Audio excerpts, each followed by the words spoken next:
자, 전 세계에서 하루에 1000만 잔이 넘게 팔리고 연간 판매량은 8억 5천만 리터가 넘는다고 알려져 있는 아마 지구상 가장 성공한 맥주 브랜드 중 하나인 기네스. 이 기네스 다들 좋아하시죠? 저도 집에 전용잔 가져다 놓고 즐길 정도로 쌉쌀하면서 부드러운 기네스를 참 좋아하는데요. 오늘은 이런 기네스에 대해서 이야기를 나눠보겠습니다. 기네스는 어떻게 만들어졌고 기네스북하고는 무슨 상관이 있고 이 캔 안에 달랑거리는 이건 뭐고 어떻게 마시면 더욱 맛있게 마실 수 있는지 말씀드리겠습니다. 저희 채널 슬로건이 알고 마시면 더 맛있는 술입니다. 기네스 한 잔 하시면서 오늘 영상 보시면 더욱 특별한 기네스 한 모금을 느끼실 수 있을 것 같습니다. 자, 가볼게요. 기네스는요, 사람 이름입니다. 아서 기네스라는 분께서 1752년에 설립한 양주장인데 아일랜드 레이크 슬립이라는 곳에서 작게 시작했다가 1759년 아일랜드의 수도 더블린으로 진출합니다. 여기서 재미난 게 버려진 양주장을 빌리는 계약을 하는데 무려 9,000년 동안 매년 45파운드를 내는 임대차 계약을 합니다. 9년도 아니고 9,000년이나 계약을 맺는 게 매우 비상식적인 계약인데 이게 상호 간의 계약 기간과 금액에 오해가 있어서 발생한 일이라는 말도 있고 이때 당시 유럽에서 행해지던 임대 계약의 한 형태라는 말도 있습니다. 5,000년 임대 뭐 이런 것도 종종 있었다고 합니다. 어쨌든 계약은 체결이 됩니다. 이게 지금의 기네스가 만들어지는 세인트 제임스 게이트 브루어리인데요. 계속해서 확장을 거듭해가면서 1838년에는 아일랜드에서 가장 큰 맥주 양주장이 되었고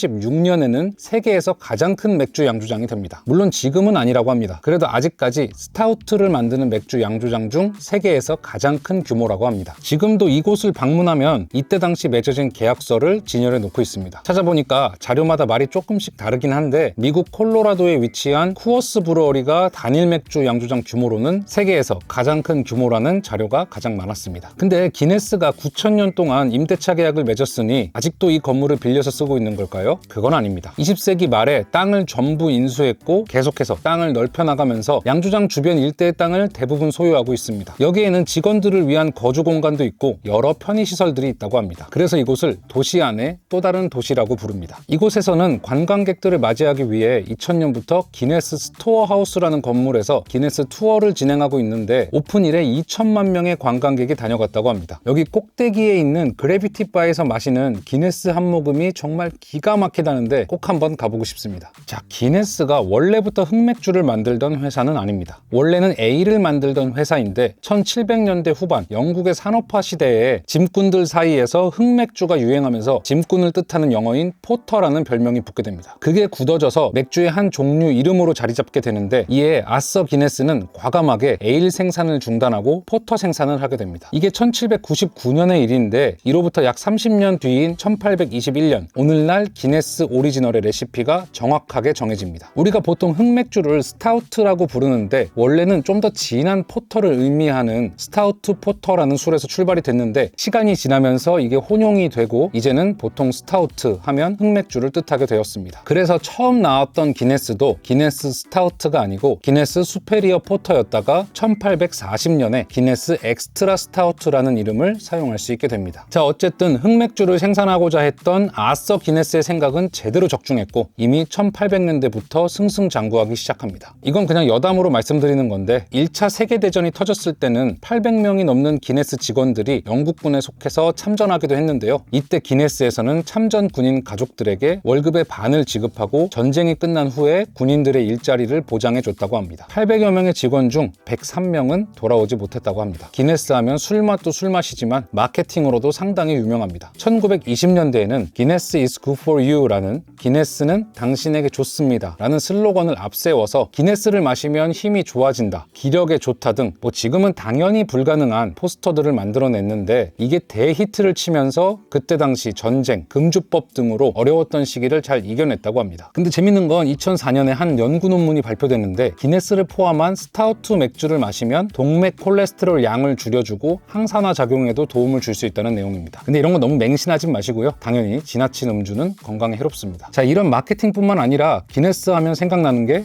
바로 기네스북이죠. 기네스북이라는 이름이 더욱 익숙하긴 하지만 현재로서 정식 명칭은 기네스 월드 레코드, 우리말로는 기네스 세계 기록이 되겠습니다. 이게 맥주 회사 기네스에서 만든 게 맞냐고요? 네, 맞습니다. 1951년 11월에 기네스 양조장 총괄이었던 휴 비버라는 분이 취미로 새 사냥을 나갔는데 여기서 친구들하고 설전이 벌어집니다. 유럽에서 가장 빠른 사냥용 새는 어떤 새일까? 라는 주제를 두고 갑론을박이 벌어지는데 이걸 공식적으로 확인할 만한 문서가 없다라는 겁니다. 여기서 영감을 얻어서 사람들이 밤새 토론할 만한 이런 주제를 엮은 책을 내면 반응이 좋을 거고 맥주 홍보에도 도움이 될 거라고 생각을 합니다. 그래서 그는 런던 팩트 파인딩 에이전시를 운영 중이던 노리스, 로스 맥워터 쌍둥이 형제를 찾아갑니다. 그렇게 1954년 기네스북의 초판이 발행되고 역시나 히트를 치면서 전 세계로 팔려나가게 됩니다. 그러면서 기네스라는 이름 역시 세계의 많은 사람들의 인식에 각인이 됩니다. 그러다 기네스는 1997년에 그랜드 메트로폴리탄이라는 회사와 합병을 하면서 세계적인 거대 주류 기업인 디아지오로 재탄생하게 됩니다. 이제는 기네스, 조니 워커, 스미노프 등을 소유한 공룡 기업이 되었습니다. 자, 그런데 이런 흑맥주는 어떻게 검은색을 띠게 되는 걸까요? 정답은 바로 맥주를 만드는 메가에 있는데 이 메가를 로스팅하면, 그러니까 볶아서 일반 메가와 섞어서 맥주를 만들면 색이 검은 흑맥주가 됩니다. 기네스는 몰트뿐만 아니라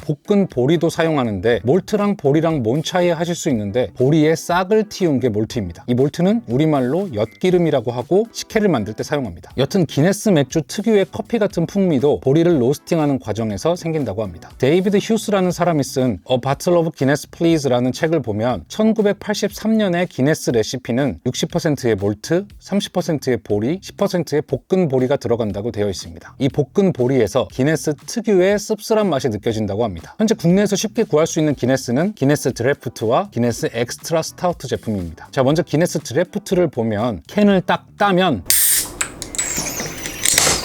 하는 강한 소리가 발생합니다. 그리고 잔에다가 한 잔 따르면 보통 맥주 거품은 위로 올라가는데 얘는 아래로 내려가요. 그래서 그냥 이렇게 대충 들이부어도 넘치는 일이 거의 없습니다. 근데 맥주 캔에서 나는 이 딸랑거리는 이 소리의 정체를 밝혀내기 위해 캔을 한번 잘라보겠습니다. 이 안에는 위젯이라고 하는 탁구공만한 플라스틱 공이 들어가 있는데 이게 바로 크리미하고 부드러운 기네스 풍미를 만들어줍니다. 1988년에 만들어진 기술인데 보통의 맥주는 탄산가스가 들어가는 반면에 기네스 드래프트에는 특이하게 질소가스와 탄산가스가 함께 들어갑니다. 맥주를 캔에 담을 때 이 위젯을 넣어주고 맥주를 담고 가스를 넣어주고 닫으면 이 위젯에 있는 작은 구멍으로 맥주와 탄산가스가 들어오게 되고 위젯 내부의 압력이 상승한다고 합니다. 그러면서 캔이 열리면 이 위젯 내부의 가스와 맥주가 순간적으로 분출되면서 이 소리가 나게 되고 미세한 거품이 발생하면서 맥주가 섞인다고 합니다. 자, 그러면 기네스 엑스트라 스타우트는 뭐냐? 앞서 말씀드렸던 1821년 기네스 가문에서 정립했던 레시피를 활용해서 만든 기네스입니다. 그러니까 옛날 레시피다 이렇게 보시면 되겠습니다. 그래서 이 맥주에는 질소가스는 들어가 있지 않습니다. 그래서 두 맥주의 차이는 드래프트에는 질소가스와 탄산가스가 들어가 있고 엑스트라 스타우트에는 탄산가스만 들어가 있다. 그리고 도수도 드래프트는 4.2도, 엑스트라 스타우트는 5도입니다. 한 잔 따라서 맛을 보면서 맛에는 어떤 차이가 있는지 한번 보겠습니다. 근데 이 기네스가 마케팅을 참 잘하는 게 이 따르는 방법 가지고도 마케팅을 하는데 Good things comes to those who wait 캠페인이라고, 우리말로 하면 기다리는 자에게 복이 온다 뭐 이런 건데, 쉽게 말해서 맥주를 좀 기다렸다 따라라 뭐 이런 캠페인을 합니다. 자, 기네스의 영상을 보면 바에서 기네스를 따를 때는 잔을 45도 각도로 기울이고 잔의 하프 모양까지 맥주를 채워주고 그리고 119.5초를 기다립니다. 야, 이게 한국에서는 말도 안 되는 일이죠. 바에서 맥주를 주문했는데 바텐더가 맥주를 따라놓고 2분 동안 가만히 있으면 뭐 하냐고 뻥튀기 날라옵니다. 여튼 이렇게 120초도 아닌 119.5초를 기다린 다음에 나머지를 채워줍니다. 요건 이제 8년 전에 올라온 영상이고 비교적 최근인 4년 전에 캔맥주를 따르는 방법을 소개하는 영상이 올라왔는데, 일단 캔을 따르고 잠시 기다렸다가 잔의 전체를 다 따라주고 잠시 기다렸다가 즐기라고 합니다. 혹시 차이가 있을까 싶어서 한 번은 캔을 따고 잠시 기다렸다가 하프 모양까지 맥주를 따르고 120초를 기다렸다가 나머지를 채워서 마셔보고, 또 한 번은 그냥 전체를 다 따르고 잠시 기다렸다가 마셔봤습니다. 근데 직접 해보니까 정말 신기하게도 거의 차이가 없습니다. 그런데 아주 미세하게 그냥 대충 따르는 먹는 게 거품이 있어서 그런지 더 폭신한 느낌이 좋았습니다. 그냥 편안하게 따라서 드시면 될 것 같습니다. 자, 마셔보면 기네스 드래프트는 역시나 설명이 필요 없이 굉장히 부드러우면서 쌉쌀하게 넘어갑니다. 배만 안 부르면 계속 마실 수 있을 것 같아요. 자, 기네스 엑스트라 스타우트는 아무래도 탄산만 들어가다 보니까 질감 자체는 기네스 드래프트보다는 조금 더 경쾌한 느낌입니다. 마시면 입안에서 톡톡톡 튀는 맛이 느껴집니다. 단맛은 많이 안 느껴지고 쌉쌀하게 넘어갑니다. 느끼한 거랑 마시면 은근히 잘 어울릴 것 같아요. 그런데 저는 기네스는 이 특유의 부드러운 느낌이 좋아서 드래프트 제품이 조금 더 제 스타일에 가까운 것 같습니다. 자, 오늘은 기네스가 어떤 술인지 간략하게나마 알아봤습니다. 사실 역사가 250년이 훌쩍 넘은 브랜드라 세세하게 모두 다룰 순 없었고 제가 생각하기에 알아두면 언젠가 술자리에서 써먹을 만한 이야기들로 추려봤습니다. 자, 오늘 영상 재밌으셨다면요, 좋아요, 구독, 알림 설정 부탁드립니다. 그럼 저는 더욱 재밌는 술 이야기로 다시 찾아오겠습니다. 그럼 술 봐! 맛있다.